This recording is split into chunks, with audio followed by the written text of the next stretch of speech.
Greetings, fellow Hyundai Ioniq 5 owners. Here's a short video on the installation and modification I made to my 22 Ioniq 5 to add the gecko wiper that was recently delivered from Kickstarter, but it's now in full production, and also the addition of a rear window washer so that I wouldn't be dry wiping the window.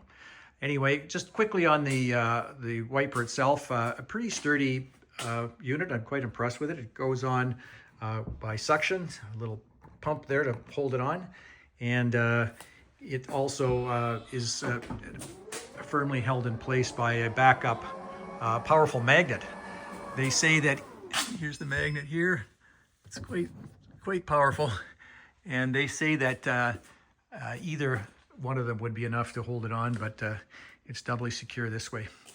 And it's operated by a little remote key fob, Bluetooth key fob, held in place on the dash, and it'll cycle the wiper twice. The wiper battery powered and rechargeable with a USB port. Anyway, a little more info on that. I'll try to attach a link. I've never done it before, so we'll see. As a matter of fact, this video is a one and done, and so you don't have to worry about liking it or subscribing, because I'll probably never do another one.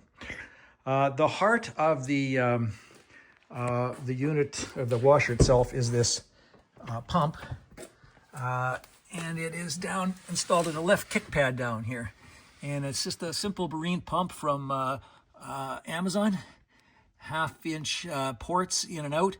And so I used large 1/2-inch tubing directly to it, and then I downsized from there to 1/4-inch, which ran throughout the rest of the install. Here's just a little more.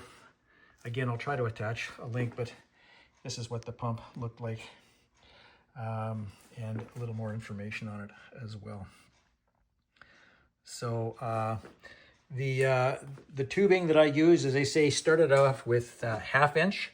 Directly to the inlet and outlet ports of the pump, and then I used these brass hose barb reducers from Home Depot to go from this size to this size, and then from this size down to the final 1/4-inch size.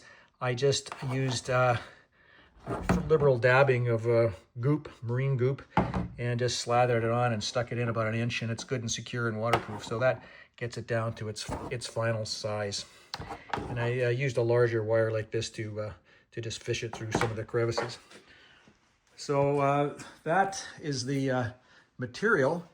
The obviously taps into the front reservoir, and I hope you can see this, but down in there you'll see an orange grommet, and that is where the hose dips down and goes through that grommet down there to the inside of the cabin.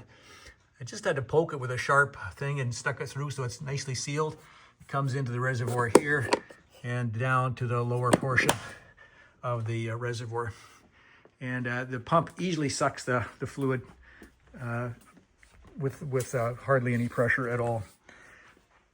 Inside, I'm on the right side now, obviously, but coming over from the pump itself down in the kick pad, just the two lines ran up in behind here and tucked up underneath, and that grommet, I don't know if you'll be able to see it, but that orange grommet, oh, there it is. That orange grommet is there, and that's where it goes through to the front reservoir.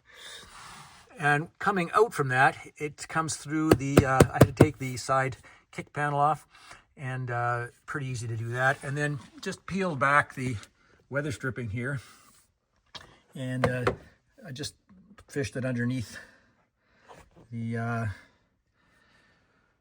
by the channel there, and along there through to the back door, and just try to get through here without giving anybody motion sickness.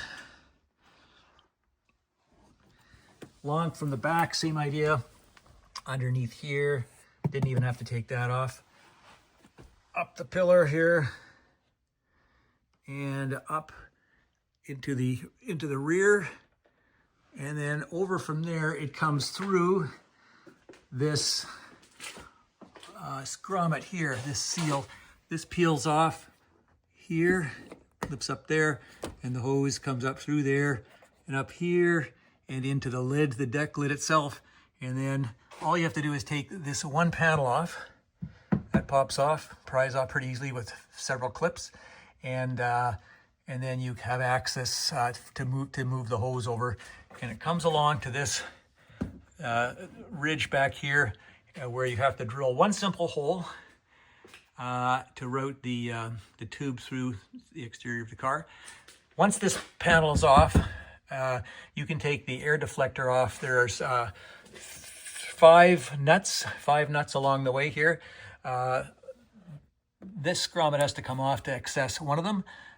2, 3, 4, and then that comes off as well. And then I'll just close this down and show you.